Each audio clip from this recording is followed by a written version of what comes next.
Welcome, welcome, welcome, everyone. So I'm so excited and I'm very humbled that somebody said, Yvelle, Lisa, can you come and host this? Can you come be the moderator? So I'm humbled and I thank God for the opportunity. And so it's three women with three stories and they're three overcomers. This is what I'm excited about because right now they're going to share their story, they're going to share their testimony, and I pray that each and every one of you that are watching on tonight, that's something that they say will resonate with you, and maybe it will trigger something for you to become an overcomer as well. So I'm excited. I'm going to have each lady introduce themselves first, and then we're going to just dive right into the information, right? So, good evening again. My first person I'm going to call on is Miss TEEKWA. How are you tonight? Please introduce yourself and tell the people just 30 seconds about you. I am a single mom. I am a speaker, and I am also a business owner. I am a coach, all that in one. How do I do it? Through the grace of God. Okay, thank you. And Miss TIARA SOTO, how are you? Tell us, who are you? Hi, I'm TIARA SOTO. I'm an author of my book, The Many Hats of a Woman. It's my first book. I'm excited. I'm a mother of two and a wife of a wonderful husband. Wonderful, thank you. And last but not least, Miss Tawanda, how are you? 30 seconds, great. tell us. I am Tawanda Sparks. I am a mother of three. I'm from Tuskegee, Alabama. I am the author of Weeping Courage, which is a memoir that tells about the oppositions and complexities of a young woman and the things that we can deal with in life. Okay, now, ladies and gentlemen, whoever's watching, we are about to dive into it. If you have a pen and paper, why don't you take some notes on tonight? Because I'm telling you, the stories, the testimonies that's going to come from these three women are going to be absolutely mind-blowing. It might be a game changer for you. So let's go. So my first question is for Miss Twanda. What are you passionate about? Tell the people, what are you passionate about? What makes you wake up? What makes you go to sleep? What is it? I love to help others. Sometimes I kind of get myself in a hole for helping others, but my thing is to help others to sort of level up, whatever it is that they're needing. If I can have a lending hand to them, that is something that I take. I'm very passionate about is seeing people trying to do better. Anything that I have that I can share with them to help them to elevate. You know, if it's just an encouraging word, just to motivate them, inspire them. But it's helping others, which is one reason why I also chose to be in the medical field as well as write my book. So I'm helping either way. So I'm just passionate about helping others. I like that because you know what? When we help others, that says iron sharpens iron. So helping hands is always a plus, and I'm excited about that. I am a helper, and sometimes I get some slack on that, but who cares? Helping is the best. So my next question is TIARA. What are you most proud of? What is it? What is it? It gives you something. It gives you an unction. What are you proud of? You know, I wasted a lot of my time, but I'm mostly proud of my children and everything I've come to be. As a woman, I've grown so much. I've been inspired by a lot of other women, just obstacles in life. And I'm proud of who I am today. You know, I can actually say I'm a new author. I'm inspiring other women, to be successful, to do things with themselves. You know, you can always be what you want to be and push past everything negative in your life. So I'm mostly proud of my kids and myself and who I've become as a woman. Okay, nice. That is very important that when we say we're proud of something that we always put us in the equation of being proud of what we have accomplished as well.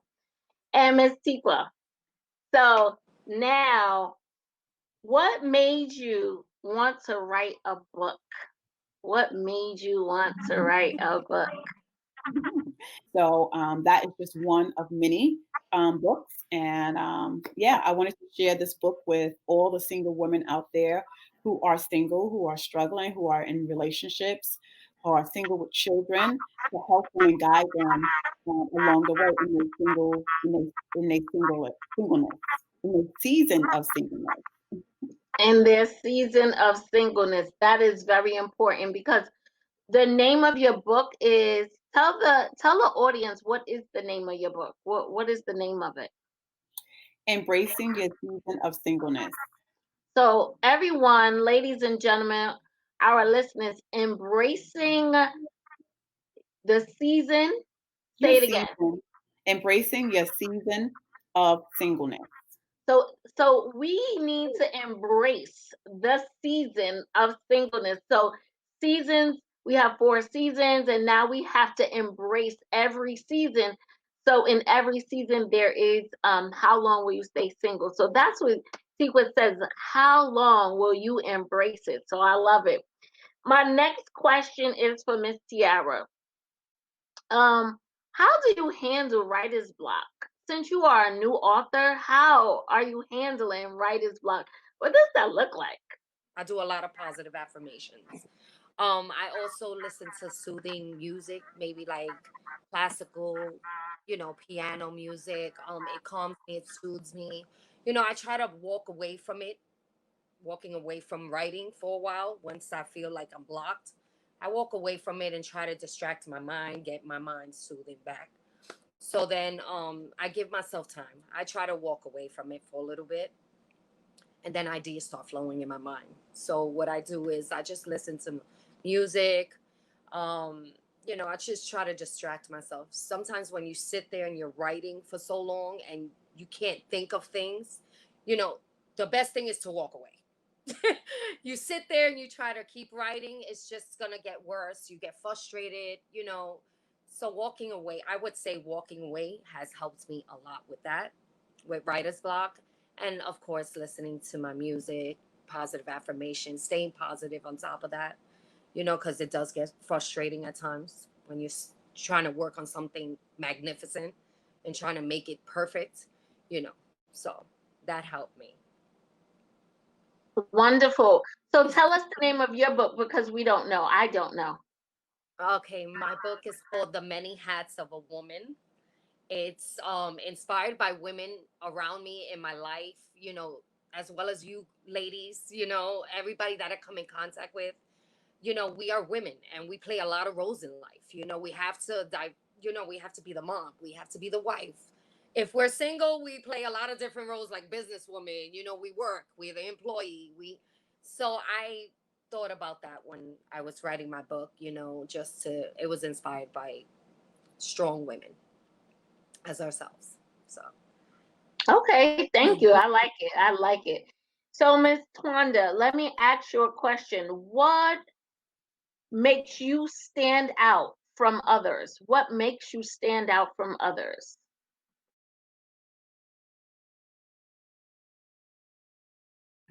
My perseverance is what makes me stand out from others.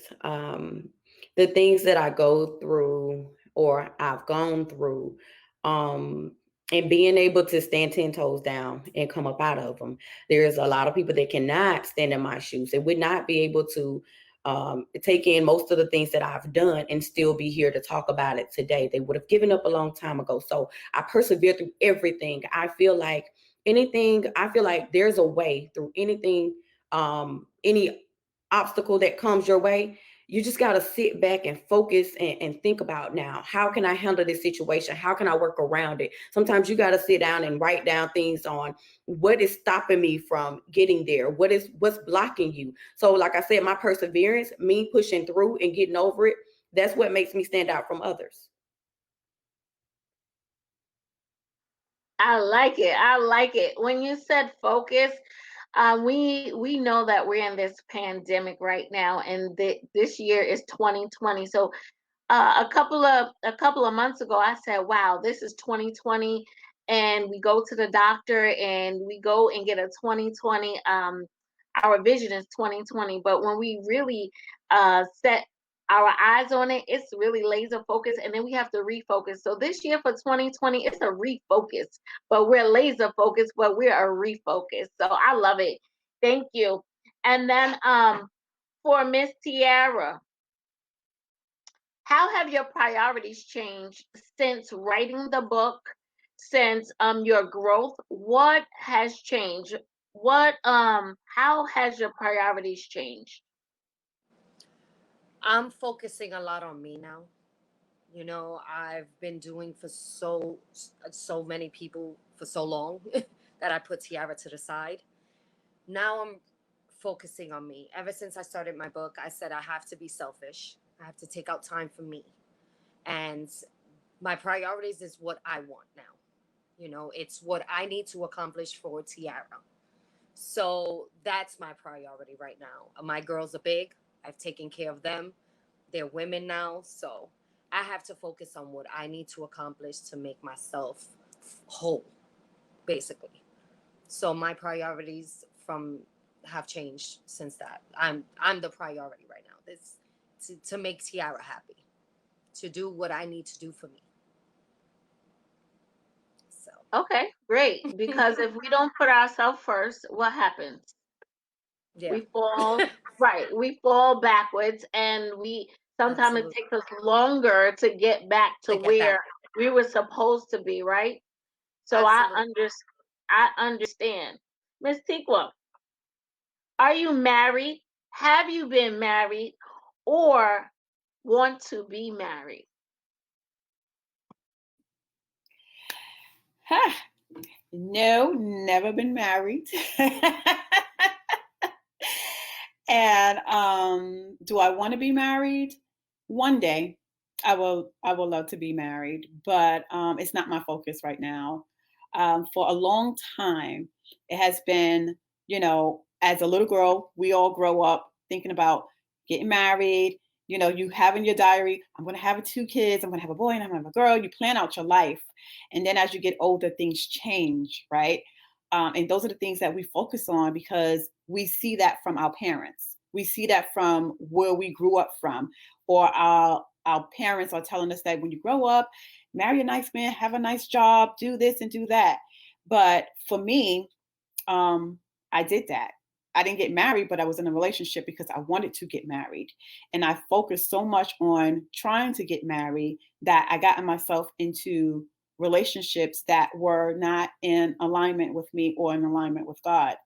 Um, so this last breakup really was an eye opener for me. Yes, it took me many years to get to where I am right now, but now God has just shifted my focus where it's at as that I need you to worry about your purpose.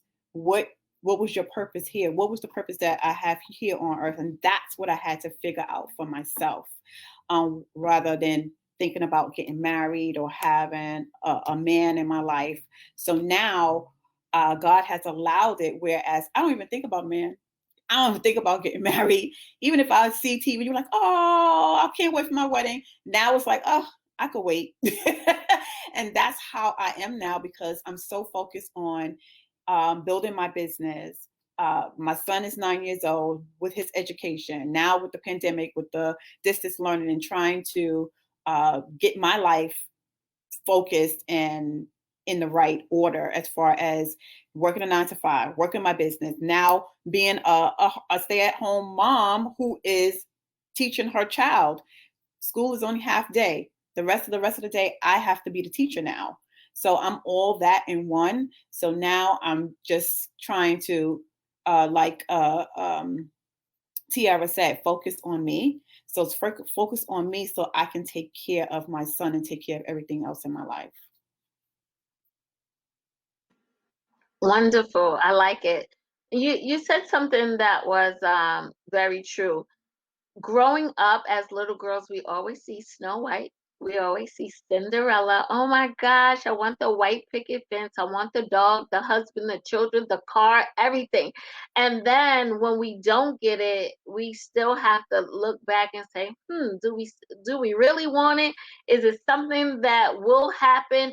But now, what did you say? Now that is not a priority. When it happens, it will happen.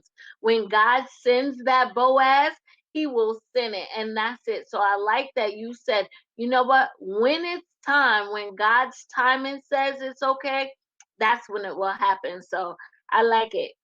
The next question is for Miss Twanda.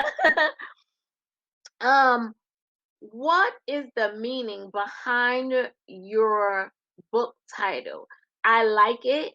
I heard you say it several times, but tell the audience why the name and why it's a strong name, because when I heard it, I said, wow, that's something. But the name of that book, it had to take everything in you. And I'm sure you had to labor for quite some time to get that name. Okay, so the meaning behind that name, that title, it's kind of it's emotional for the simple fact that when I was trying to come up with the title, I couldn't think of anything that would actually fit what I was writing about, what I was feeling at that time. But it came to me. Um, the title is from all the times that I would have this smile on my face, be behind closed doors. It's been plenty of times I've been at work. I can work well with, even with stress or anything. And then the moment I'm talking and laughing with a patient, when they're gone, I'm in the bathroom on the floor, bawling my eyes out, crying because I'm dealing with bills. I don't have enough finances. I'm having issues with the kids. I'm having issues here, there. And I wasn't where I wanted to be. So some days I would be crying, weeping. And the other days I would just walk out like, hey, I got to do this. This is what I have to do. I had to have the courage.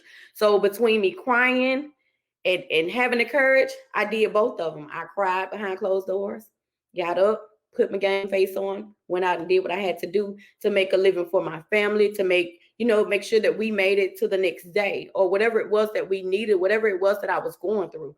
So courage is one of the things everybody has to have when you're stepping out into this world. If there's something that you want to do, you definitely got to have the courage to go out and do it, because you would get walked all over. You would get stepped on. So that was the meaning behind that. Me just bawling my eyes out. There were so many days that people didn't see it. They didn't see me break down. They didn't see me in tears, but they did see a smile on my face, and it was fake. So I just put it together, and that's what I came up with. And I felt so strong when I put it together. I was like, oh, this is it. This is it right here, because I can feel it in my soul.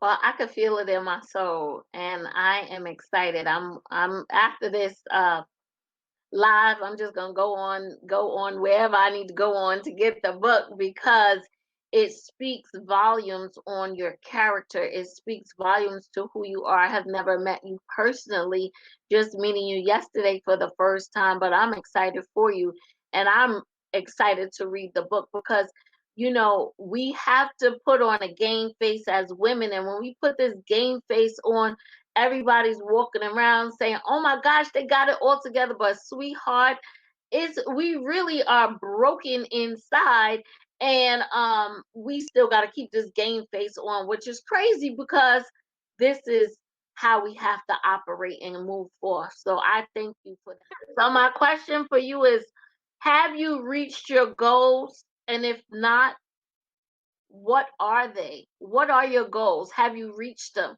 How many more goals do you have? Have you written them down? I do. I actually have a vision board that I do. So I have my goals there. I haven't reached all my goals, but I'm getting close, and one step at a time. Um, my main goal is to help children. I love children, so I want to do like fundraisers. I want to actually go to those countries that are less fortunate than us and help them. I also want to build a orphanage. I want to actually have an orphanage where I can actually take in children that don't have parents, God forbid, they pass away, or they have somewhere to call home. I love kids, and animals are my thing. I'm my heart melts when it comes to that. But I do want to do that. That's my goal. I haven't reached it yet, but I'm one step closer than what I was yesterday. I've accomplished, my writing was one of my goals. So January of 2020, I became an author and I started writing. I'm on this new journey of writing, and that was one of my passions, and my goal was to write a book, and I've accomplished that. So, yay to me! But that's one of my goals, is to do an orphanage for children. And I haven't accomplished that, but I will.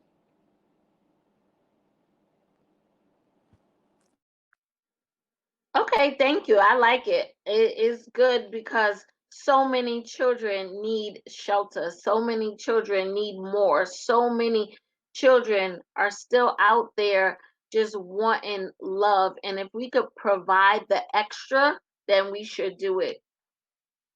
TEEKWA, what motivates you to keep on going when things get tough?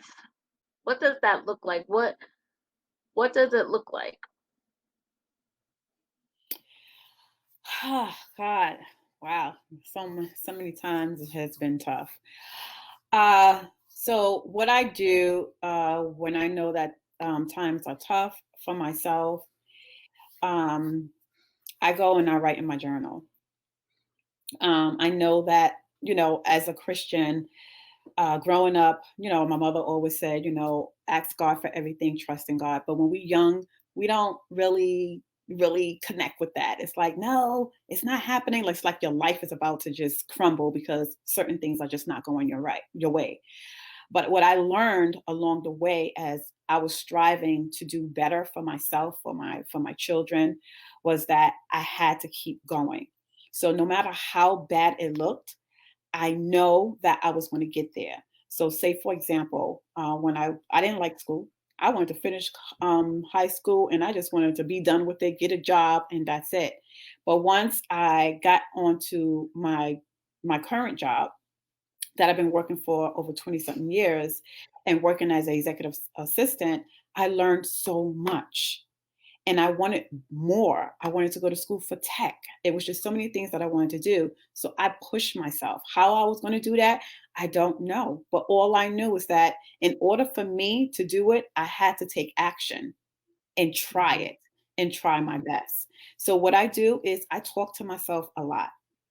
I talk to myself if I know that things are tough, and just like some people will go to their girlfriends or their moms. I still go to my mom, of course.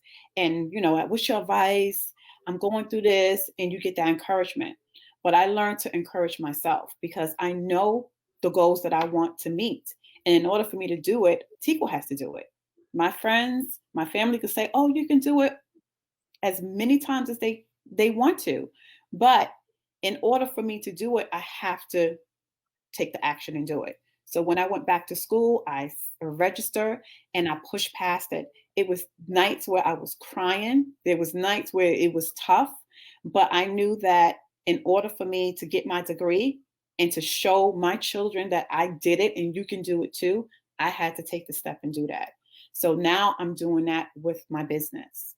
I am, no matter how tough it is, now it's even twice as hard as it was when I was in college because now I'm not living with my parents. I got my mortgage, I got my bills, I have my 9 to 5, I have my business, I have my clients, I have all these other responsibilities, and I have to still show up no matter what, and I still have to push through. So journaling, talking to God, number one, letting him know what I'm going through and to help me and give me the strength. And that's how I'm able to keep on going and push myself. Amen. Amen. How important is it to talk to God? How important is it to pray every single day? Pray without ceasing. Pray without ceasing. When I tell you that is so imperative to the body of Christ, as you said, the Christian woman being Christian, but being in the body of Christ, how important is it to continue to pray, pray, pray, pray, pray, pray about everything, pray without ceasing. So I understand that point right there. Miss Tiara, what do you take for granted?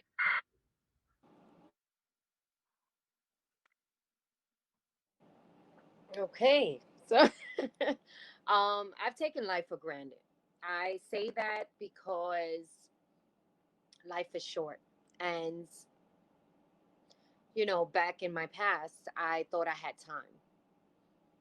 I thought I had time. Oh yeah, tomorrow, tomorrow, tomorrow. And you don't have tomorrow. Tomorrow's not promised to us. We have to live for today, and I've taken that for granted. So like I could have done and accomplished a lot of things in my life. I'm not saying that to be negative, but I've taken life for granted. Like, don't worry about it. It'll get done someday. You know, like I had all the time in the world, and I don't. Nobody does. Tomorrow, like I said, is not promised to us. So we have to live for today and take advantage. Like today is our last day. So I took that for granted. Could you imagine that we're in this season of COVID, and now what we took for granted now every day means something to us? Some people will say, "Oh no, it's fine," but we have taken life, the small things, for granted. It when I tell you, and ah, uh, being a COVID-19 survivor, just the small things we take for granted. Just the inhale and exhale we can take for granted. So I understand with you saying we have taken life for granted in the small things.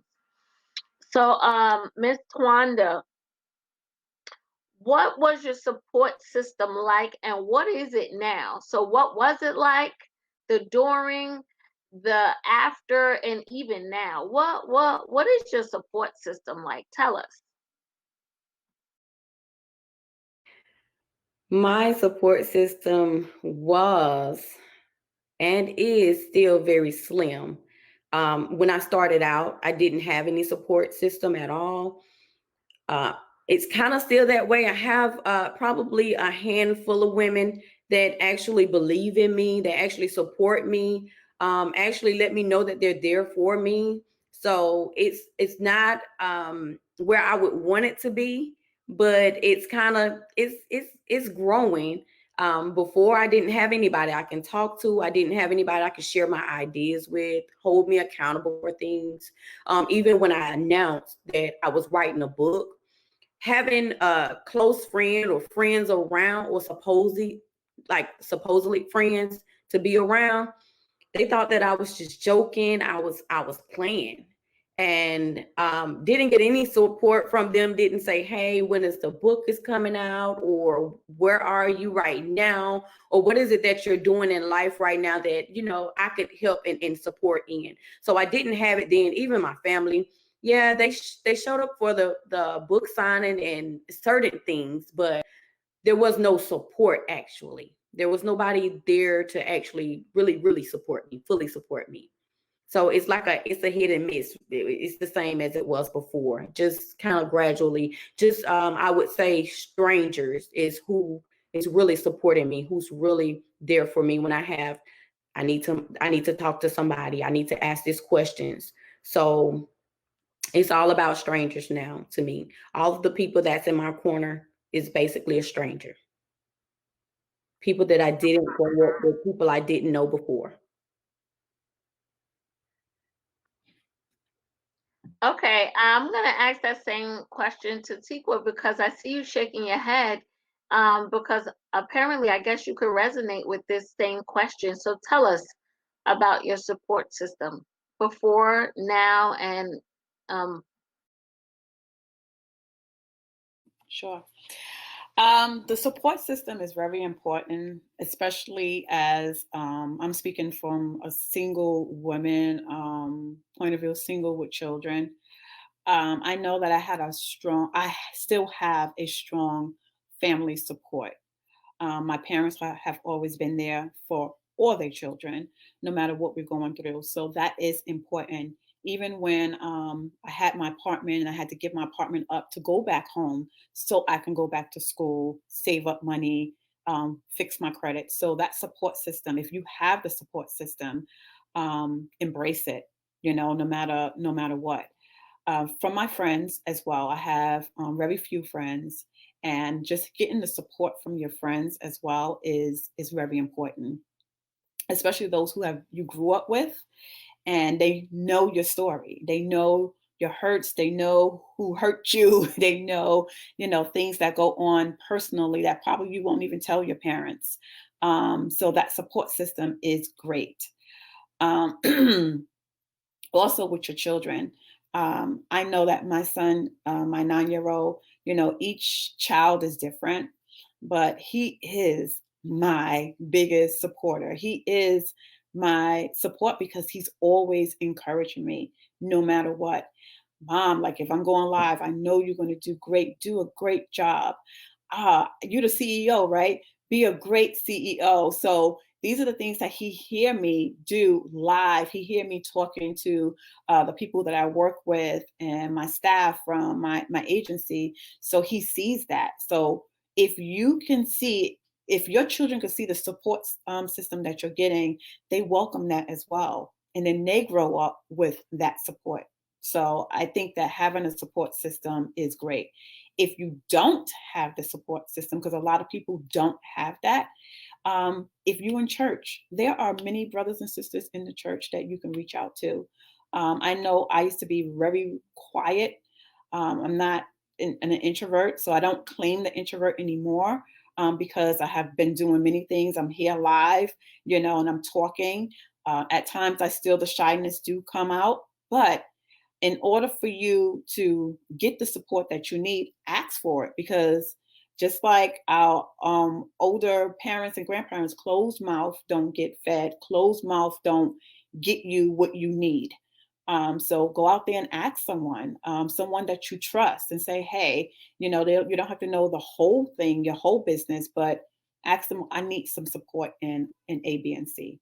however, just because it's different, everybody still can go forth. You still are overcoming everything that you've been through, no matter what the support system looks like. So as we start winding down, I have a couple of questions, but I want each of you to answer the same question. And who is your audience and how do you relate to your audience? So I'm going to start with you, TEEKWA.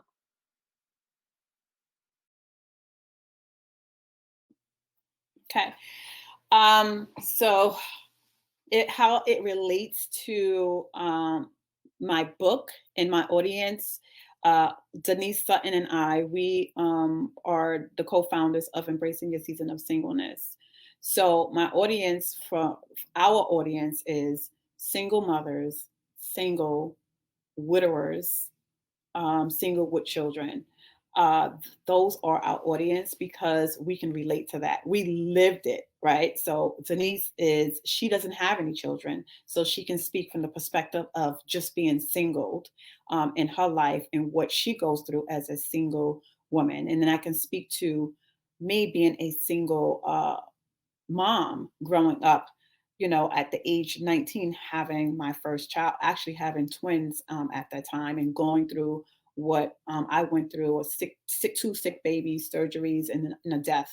One of my sons passed away. So it's a lot I can speak about that. So this is why I can speak and encourage other women, because I went through a lot as a young mom. back and forth at the hospital, talking to doctors, doing grown woman stuff, where I still was, even though at the teenager, but I wasn't fully a woman, but I had to rapidly become one because I had children of my own. So I can speak to that to my audience when it comes to single with children or even being single.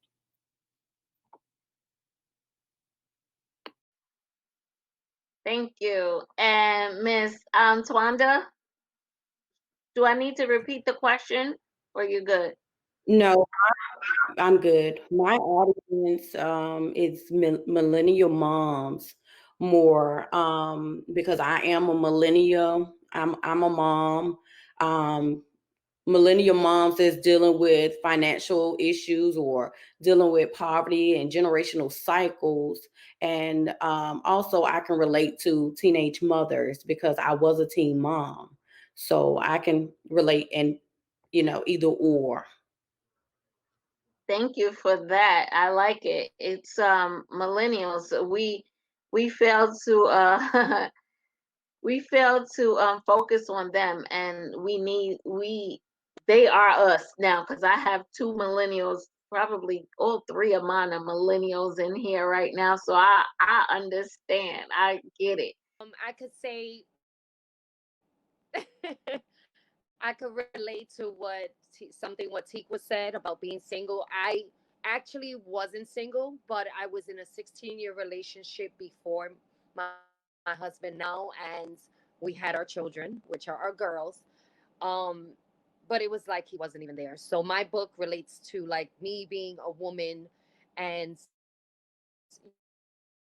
every woman standing in different hats. Like take on a lot in life and it's our responsibility. My book tains to that, like women that take on a lot in their lives. We play different roles. When our child is sick, we have to take care of our child, or because we are women out people, if we see a family member or we see someone sick or ill or that's in need, we're there to help. So that's another hat that you play. We take on a life. It's just different roles. It doesn't necessarily mean that everyone has to play those roles, but we're different. Everyone is different. So everyone plays different roles that I may not know about or I can't relate to. So that's what my book, that's what my audience would be like, women that take on different roles in their lives. Thank you for answering that question. So this question is this is for TEEKWA actually. What are you doing now to impact lives? What are you doing now, the current moment, especially now in this pandemic? What have you done and what are you doing to impact? I am actually walking in my purpose. At one point, I did not know what my purpose is, and I had to figure out what my purpose was, and that is impacting women entrepreneurs, to help them find their purpose, basically in their business. I've been a executive assistant for over 20 something years. I have learned a lot. I got certifications and a lot of things that from my job, and now take it to the online space where I can help other women build businesses for themselves so they can build a legacy for themselves, and feel proud of themselves. Because a lot of us focus on getting, like I said, having a man, getting married, having children. And just like those millenniums, we need to also show them that let's walk in your purpose. Let's figure out what your purpose is and have fun while you're young. Have fun, build a business, travel around the world, meet different people. So that is something that I would like to impact in other women's life, whether you're young or you're older. A lot of women that I've been attracting are older women who are not technically savvy, that I have also been coaching in my VA coaching business. And God has just attracted me to those clients, to those type of women that needs help and want to build a business, but the technology, they're not technical technically savvy when it comes to technology. So impacting them in their lives where I'm able to help them with that so they can carry on with their business, whether it's being a virtual assistant or not being a virtual assistant. And also what their purpose is and walking the purpose, walking a purpose. Purposefully driven and living. Wonderful. Love it. So this last two questions, since we're literally winding down, we have been sitting here talking, empowering, encouraging, and letting people know something about you ladies, being three women, three stories, three overcomers. And we are into 47 minutes of this conversation. And I am just truly happy that I'm able to find out some more things about each one of you. So the last question is for Tiara and Tawanda. It's the same exact question. So it's, when dealing with oppositions in life, how do you stay focused? How do you stay focused? So first, when it comes to oppositions and complexities, you got to ask yourself, what is the task at hand? What is it that you're dealing with?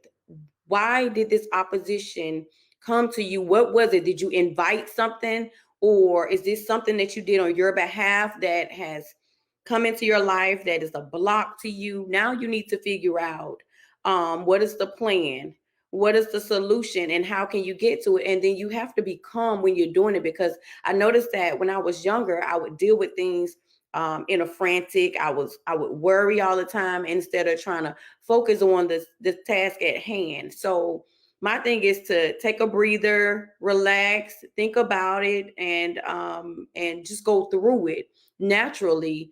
But you know, you got to put action towards any and everything that you're doing. So you want to at least just try to calm down while you're doing things, you know, and kind of like just go through it. Sometimes it's natural. You got to push your way through it and see what it is that, you know, how can you deal with it on this side, and then look at it from your side, but look at it from others' perspective. Even if you have to reach out to somebody, you know, just, I mean, being focused. You just gotta deal with the task at hand. Don't try to get ahead of yourself. Ladies, ladies, ladies, ladies, ladies, ladies, ladies. I truly enjoyed this conversation. So I'm gonna just tell you some words I just picked up from Tawanda, since she ended with her answer. So what I wrote down was, she said action, calm down, push, look, focus, and deal with it. So when I look at this is what I see. We have to step back as an overcomer, step back. Then we have to focus, laser focus, refocus, do some focusing on the situation at hand, the circumstances. And then we have to again look at it. Like, let me just pan out, look back, scale back, and see, okay, let me look at this one more time. Then we have to calm down. First and foremost, calm down. Let's figure out, what are we doing here? What is happening? How can I overcome this, right? Then the push through. The push through says, I have to do something to overcome all of these obstacles. But the first word she said, which is the last word I'm going to say, is action. We need to take action in anything that we do, no matter what it is. Because if we stand still in it, if our feet get stuck in cement, if we pause for a minute, everything will crumble. Everything will everything that we just try to do, it will just crumble. So everything we need to do, we need to take action, but we still gotta focus. We still gotta deal with it. We still gotta push through it. We gotta look at it. We gotta be laser focused. So I am excited. Tonight was just the baking. We just put some flour in the pot. We just mixed it up and we just poured some batter into the pan. So let me tell y'all, ladies and gentlemen, next week Sunday we're gonna come back and we're gonna put the cake in the oven. And then the following Sunday, we're gonna take it out. And then the last Sunday, we're gonna ice it up, we're gonna cut it, and we're gonna eat it, because tonight was just all that and then some more. So 3 stories, 3 women that are 3 overcomers. Come on now, here, God. We can all overcome. If you didn't learn anything tonight, I suggest you go back and look at the replay. Go back and look at the replay. So last but not least, um, everybody's gonna reintroduce themselves. They're gonna tell us about the book, where they could get the book from, and if you want to say how much it costs, you can. And then at the end, I'm gonna tell you who I am, because I don't even know if I introduce myself. So let's go. Tiara, let's go. You could go first. My book is The Many Hats of a Woman, and you can locate this book tiarasoto.com, my website. I look forward to seeing you guys next week. Thank you. It's been an honor to be on here. I'm really happy and excited. Thank you so much. You're welcome. Thank you, Tiara, for taking your time out, carving this hour out of your time from your family, and just being on here and being transparent for the people. So thank you so much. And Miss Tawanda, tell the people. So again, my name is Tawanda Sparks. I'm a mother of 3. I'm from Tuskegee, Alabama. I am the author of Weeping Courage. You can get this book on my website, which is tawandasparks.com, or you can also get it off Amazon. But I do recommend that you get a signed copy from myself from my website. I'm so excited. Just doing this panel discussion has kind of like opened me up, because sometimes I can be very shy. I thank Robin for just connecting me with such great ladies, and I can learn a lot from you all. Thank you so much for having me. And again, thank you for carving some time out on tonight. I appreciate you. And I'm sure everybody is excited about what's going to happen next. And last but not least, Miss TEEKWA. Yes, come on. Yes. So for those ladies that are ready to embrace your season of singleness, I have a book called Embracing Your Season of Singleness. We'll give you a little bit about everything about being single, a little bit about backstory from myself and my experience as well. Get your book today. I did put the link in the comments, and buy the book. And just so you know, just because you are embracing your season of singleness doesn't mean that you're going to be single forever. So you may be asking yourself, well, I don't want to embrace my season of singleness. I want to get married. But remember, God put us on here for purpose. Find out what your purpose is first, and let God get you ready for your mate. Woohoo! I love it. So, ladies and gentlemen, my name is Yvelle Lisa. I am a certified life and relationship coach. I am also an author. I'm an entrepreneur, motivational speaker, all of this stuff, these hats. So, I was getting so prepared for this, and I did not even pull my book out. So, I'll have it next week. But the name of my book is called Chances. And you could get it on my website, YvelleLisa.com. And I will be back here on next week with the live, but I will also be back to host and moderate on the 22nd. So, ladies and gentlemen, I say thank you for joining us on tonight. Go grab your copy of your book. Matter of fact, buy 2 so you can bless somebody else, or maybe even buy 3. And we know that support is number 1. So if you're supporting someone, in the very beginning of this, I said iron sharpens iron. So go get the book so you can give it to somebody else and you're sharpening their axe, right? So I say thank you. God bless you. Be safe. COVID is still outside. Wear your mask. Tell someone you love them. Give them a hug. And I say greetings on tonight. I love y'all, and there's nothing you could do about it. Have a great night. Thank you, ladies. 3 women, 3 stories, 3 overcomers. Have a good night.